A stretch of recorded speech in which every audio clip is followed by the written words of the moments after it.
Hi guys, just up in the loft with the intention of creating some storage space, but I thought it'd be nice to get a loft light installed. So the little mission I've got on my hands at the moment is trying to figure out some of these old wiring. I did knock through the wall from the toilet to the bathroom, so I did disconnect the light switch and one of the lights that was in the bathroom. Trouble now is it was that long ago, trying to figure out what the wiring is to put a junction box in to feed the loft light. These two are live, definitely. A little tester here.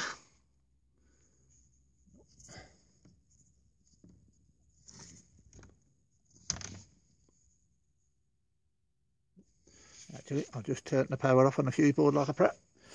So these are definitely live. So that would have been the feed to the toilet light as it was before, and then the wire joining up to the next ceiling rose. And I'm guessing this must have been the wires to the switch.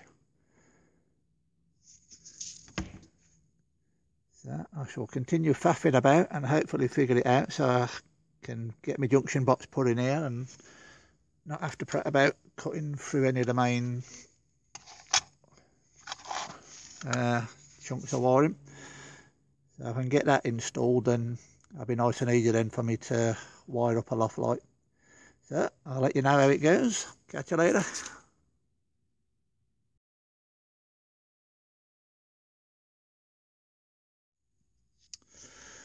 Alright guys, after a bit of head scratching and rattling my brains as to how the wiring used to be, I'm reasonably confident. Well, these are definitely live. So that's one live wire that would have went to the bathroom fitting and then daisy chains off to the next one. So without a shadow of a doubt, those are my live wires.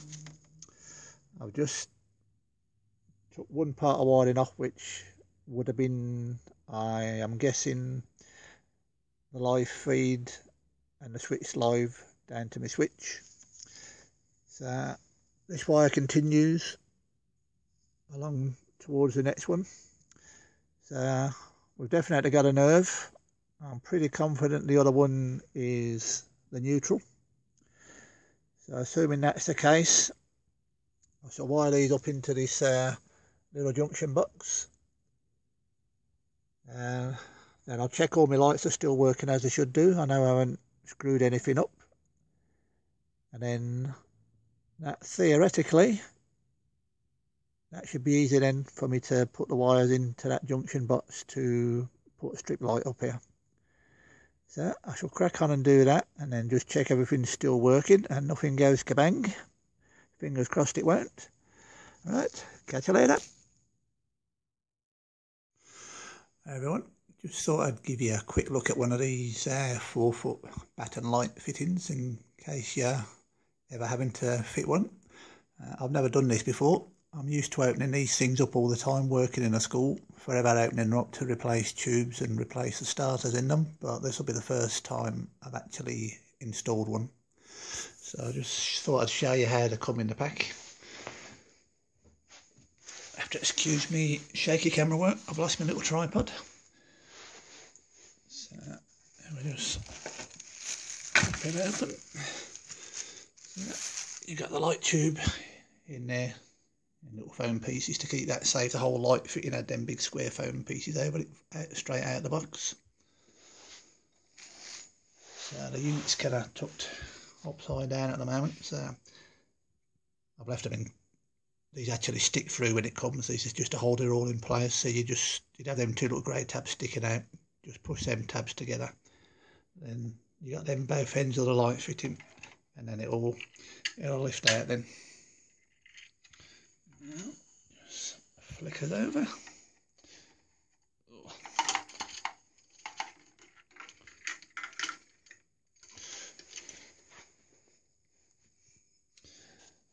Now, the only reason you really got to open it up for is these bits that the bulbs actually go into, just for safety I suppose. They keep them tucked in, stop them getting damaged. All you do with these basically, just line it up with a hole. Right.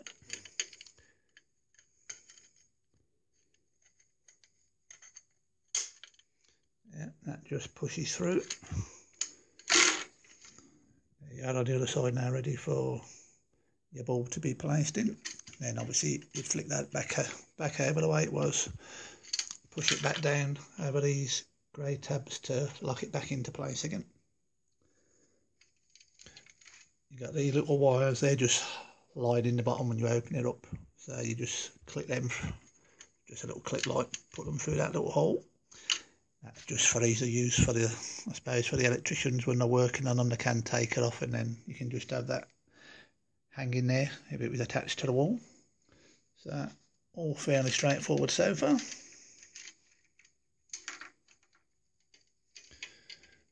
And obviously that's the access where you could put your wire in there, or you could punch out a hole in the bottom if you are wanting to put it in through the top. I've got a little rubber grommet here. I'm assuming if I take that out, I'm assuming that must be what that rubber grommet's for, if you want to block up that side hole.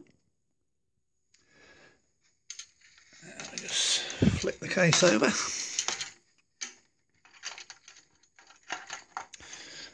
That's the back of the light fitting.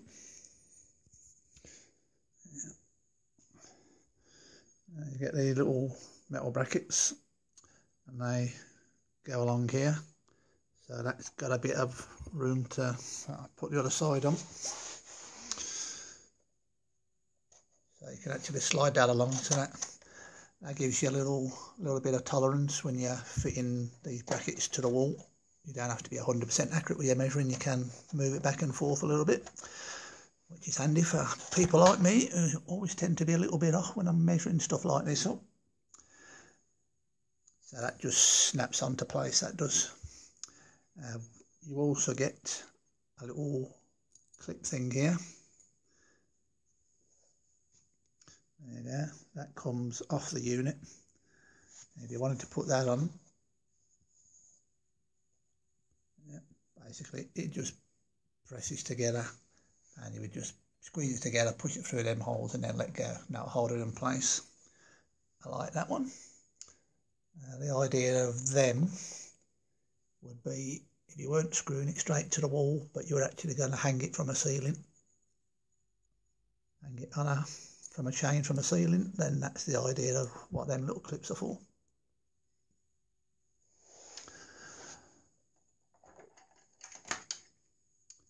And up this end, you've got your connections, so that's nice and simple. That's smart, live, neutral, and your earth.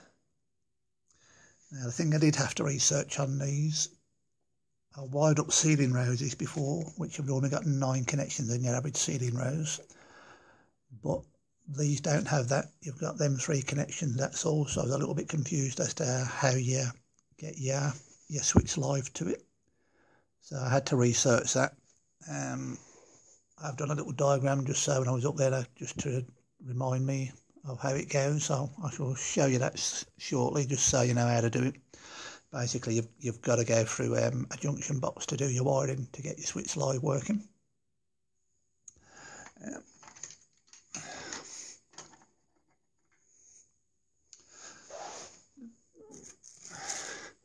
This is actually a waterproof light fitting. I just thought I'd go for that beads and putting it in a loft. Could have got away with a normal one, but I thought there was no real difference in price. This fitting was actually, I don't know, about £22.50 it was. So you got your waterproof fitting. These clips aren't attached when they come. You've got a couple of bags of these clips. You've got all the fittings along here that you'd put them onto.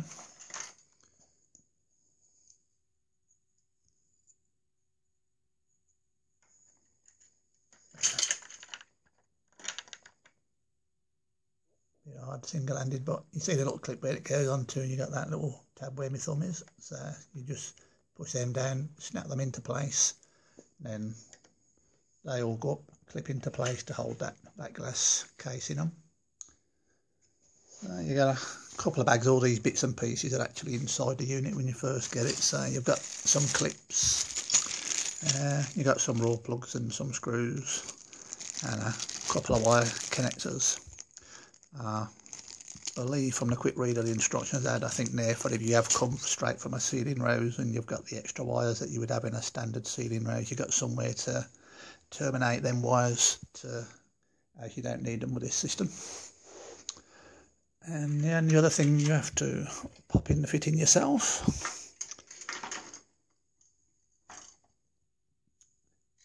Is the little starter that's not attached. So there you go. These just push in and you just twist it clockwise to snap that into place. So that's my little job for today. I shall be popping up shortly to do that. Pretty confident I sorted out the wiring that I was tracing from the old light fitting. So I'll install the junction box and then I will show you how the diagram of how the wiring goes, just so you know how to do it. I didn't find that many things on the internet actually telling you how to do that, so I suppose it's one of them. I'm expecting it to be a professional who's installing them, so I did find one website that told you how to do it, so I shall show you just a little diagram. I'll just keep it simple for you if you do find yourself needing to do this. Right, I shall show you that shortly. Okay everyone, once again, apologies for my dodgy camera work. I shall do the best I can to explain roughly how you wire this light fitting up. So firstly, you'll need to find a power supply in your loft. If you can tap into one of the ceiling roses like I've done to get your power supply to this junction box, then that'll do you.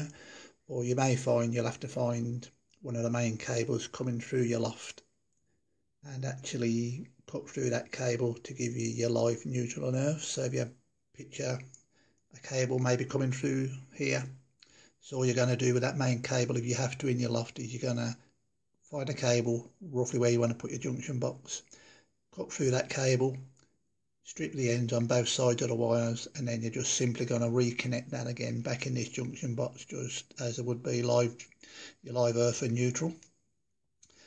That's your lights back to normal before you touch them. So that's you now got a junction box that you can tap into with your power supply. Now, the way this will go, your earth wire, you'll put down into the earth wire with your main wire loom that's going through it. So most of it's simple, earth to earth, neutral to neutral. The bit where you go along, where you go slightly different, is you'll have a 4th spare connection in the junction box. Now, the live wire from the light fitting, you don't put it in the live connection in the fuse, in the junction box, otherwise your light would be permanently on, you would be no way of turning it off. So the live wire from the light fitting, you actually put it down into this empty 4th connection in the junction box.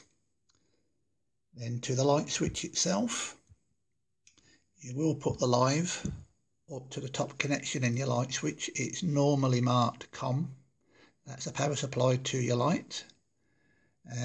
You'll take your earth wire up, put that on the earth connection in the switch.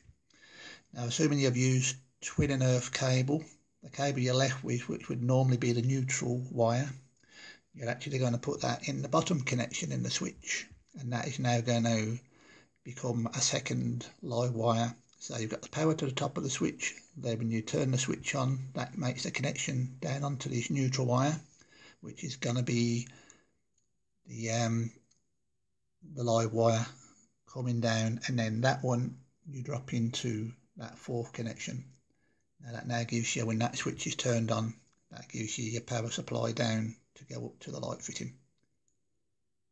So that's the only real thing you're doing differently, is that you're not putting the live wire from the fitting into the live terminal. You're going to go down into this empty box, and then your neutral wire, you're supposed to put a little bit of brown sleeving on it, or just mark it up with some tape so that you know that's actually acting as a second live wire, which is handy when you come to do things later down the line. Like I've had the hassle, I disconnected that one light fitting in my old toilet before I knocked the wall down years ago when I was up there trying to remember what wires were what.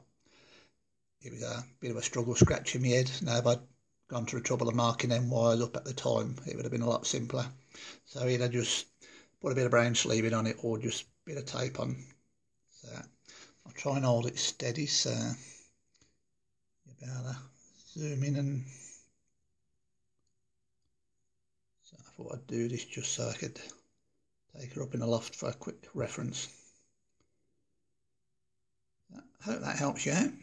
Not too complicated once you know how to do it. Right, I shall get my bum up in the loft and crack on. Catch you later.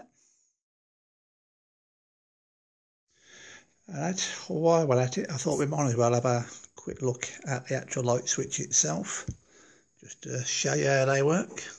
So this is just a standard one switch. All you need is a one-way switch for doing this. This one's actually a two-way switch. You'll see there's two connections at the bottom, but that's fine, you can still use it, no problem. So the top part has common written on it, as they normally do. So you know that's where you're actually putting your live wire from the junction box into. And this bottom connection on the left, if you are using a switch that's got two-way, use the number 1 connection. So that'll be a live power supply. That's where that neutral wire is going to go to.